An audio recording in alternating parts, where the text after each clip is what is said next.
ہمارا پاکستان کا پورا وجود اس پہ ہمارا نیوکلیر پروگرام بنا ہی اسپرچل فورسز کی وجہ سے ہے کہ جس طرح ہمیں امداد اللہ کی جس کو لٹرلی غیبی امداد کے ذریعے ہمارا نیوکلیر پروگرام بنا ہے.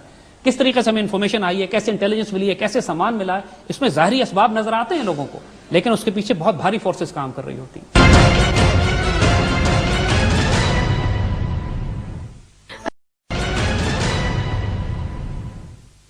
جی الیاس وورا صاحب, آپ کچھ سوال کرنا چاہ رہے ہیں.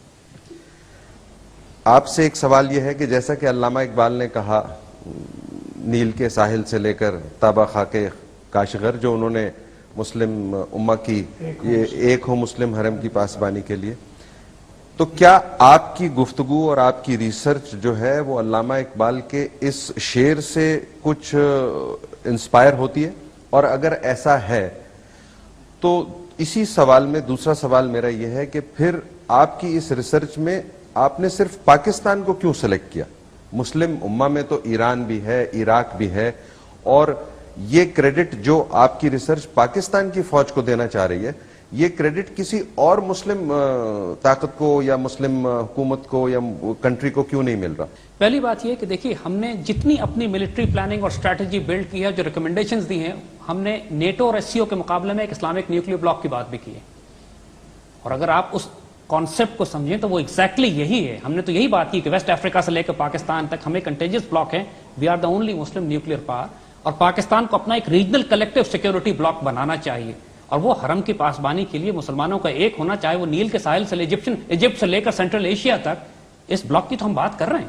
And this is the concept جو علامہ اقبال نے ری انفورس کیا ہے. پہلی بات, یعنی علامہ اقبال سے ہم نے انسپریشن لی ہے, اور نیچرلی علامہ اقبال بھی اپنی آئیڈیالوجی میں اس کو ری انفورس کرتے ہیں. دوسری بات یہ کہ ہم نے پاکستان کو کیوں سلیکٹ کیا اپنی تمام سینٹرل ملٹری اسٹریٹجی کو بلڈ کرنے کے لیے. ریزن بینگ کہ اللہ نے ہمیں نیوکلیر پاور بنایا ہے. یہ نیوکلیر پاور اللہ نے عراق کو نہیں بنایا, ایران کو نہیں بنایا, لیبیا اور کسی اور ملک کو نہیں بنایا. اگر تقدیر ہمیں یہ رول دینا چاہ رہی ہے, دیکھیے پاکستان کا نیوکلیر پروگرام حادثاتی نہیں ہے, یہی بات ہم آپ کو سمجھانا چاہ رہے ہیں. اس ملک میں 3 معجزے ہوئے ہیں. پاکستان کا بن جانا ایک معجزہ ہے, یہ بھی حادثاتی نہیں ہے. پاکستان کا بچ جانا بھی ایک معجزہ ہے 71 کے بعد, یہ بھی حادثاتی نہیں ہے. اور پاکستان کا نیوکلیر ہو جانا بھی معجزہ ہے, حادثاتی نہیں ہے. ان کو ہم کہتے ہیں کہ یہ وہ اسپرچل ڈائنامکس ہیں جو ظاہر نظر نہیں آتے, یہ کسی ڈائریکشن کی طرف جا رہے ہیں. ہم میں کمزوریاں ہیں, ہماری فوج میں کمزوریاں ہیں, ہماری قوم میں بھی وہی کمزوریاں ہیں, لیکن اگر تقدیر ہماری اللہ اور اس کے رسول صلی اللہ علیہ وسلم نے یہ لکھ دیا ہے کہ ہم نے عزت پانی ہے دنیا میں, تو ہم کیوں اپنے آپ کو ڈسکریڈٹ کریں؟ Why not. دیکھیے علامہ اقبال کی 1917 یا 1918 کی شاعری دیکھیے آپ اٹھا کے, جب پوری دنیا پہ مغرب پہ سورج نہیں ڈوبتا تھا مغرب انگریز کی حکومت پہ, اس وقت وہ شعر کہہ رہے ہیں کہ ٹوٹا ہے اعجاز ہے کسی کا یا گردش زمانہ, ٹوٹا ہے ایشیا سے سحر فرنگیانہ. وہ کیا دیکھنا چاہ رہے ہیں اس بات کو؟ یعنی انگریزوں کا قوت اور اقتدار کے ٹوٹنے کی خبر ہمیں 1917 میں دے رہے ہیں وہ, کہ جب یہ وہ وقت ہے کہ جب برٹش امپائر پر سورج نہیں غروب ہوتا تھا.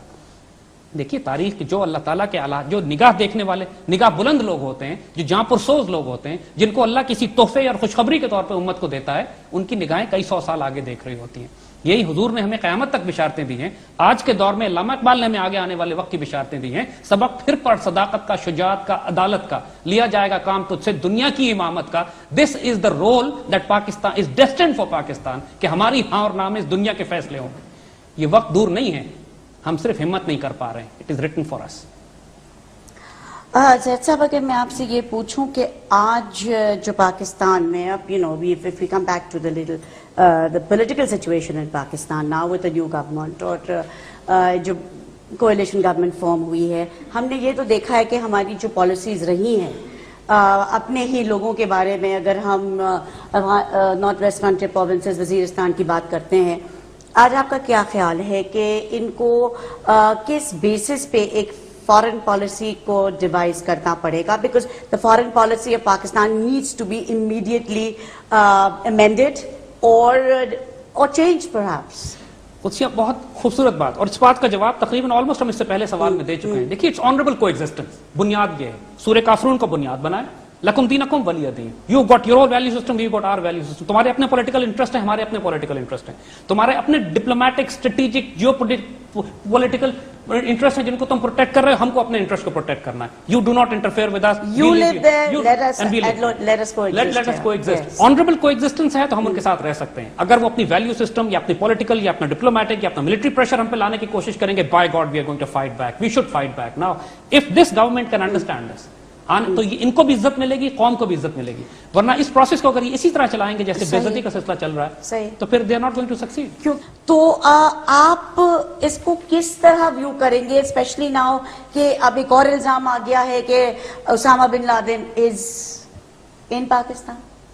دیکھیے ایک بات ہم آپ کو بتا دیں, جو بات ہم کنکلوسیولی پروف کر چکے ہیں کہ پاکستان کے نیوکلیئر اور میسائل پروگرام کو نکالنا, اس پر اٹیک کرنا اور اس کو سیکیور کرنا اس وقت اس کی سب سے بڑی فنڈامنٹل پالیسی ہے. بالکل صحیح. اس کے لیے وہ ہر قسم کا بہانہ کریٹ کریں. اس کے لیے چاہے وہ اسامہ کا بہانہ کریٹ کریں, اس کے لیے چاہے پاکستان کے اندر ہونے والی دہشت گردی کو بنیاد بنائیں. ان کے اپنے ایسٹس موجود ہیں ریلیجس ملیٹنٹس میں جو پاکستان اور انڈین اور اسرائیلی ایسٹس جو پاکستان میں دہشت گردی کرتے ہیں. آپ نوٹ نہیں کرتے اس بات کو کہ وہ تمام ملیٹنٹ کمانڈر ٹرائبل ایریاز میں جو پاکستان کے ساتھ معاہدے کرتے ہیں, امریکنز اس کو اسیسنیٹ کر دیتے ہیں. بالکل بالکل. اور جو پاکستان سے لڑ رہے ہیں, امریکنز انہیں پیٹرنائز کر رہے ہیں. افغانستان میں ہونے والی جنگ کا ٹرائبل ایریا سے کوئی واسطہ اور تعلق نہیں ہے. بالکل. ہم ٹرائبل ایریا میں پیس ڈیلز کریں یا جنگ کریں, افغانستان کے طالبان کا اس سے کوئی انفلوئنس نہیں ہے. وار ہلمند میں ہو رہی ہے, قندھار میں ہو رہی ہے, زابل میں ہو رہی ہے, کابل کے آس پاس ہو رہی ہے. ٹرائبل ایریا سے اس کا کیا واسطہ اور تعلق کر. پھر ٹرائبل ایریا کے پرلی طرف یعنی وہ علاقہ جو خوست اور پکتی اور پکتیکا کا لگتا ہے, وہاں تو ہم امریکن آپریشن نہیں دیکھ رہے ہیں. تو وہاں امریکن آرمی کیا کر رہی ہے وہاں پہ. تو you see if the infiltration was going on from this side into, تو American should be fighting on that side.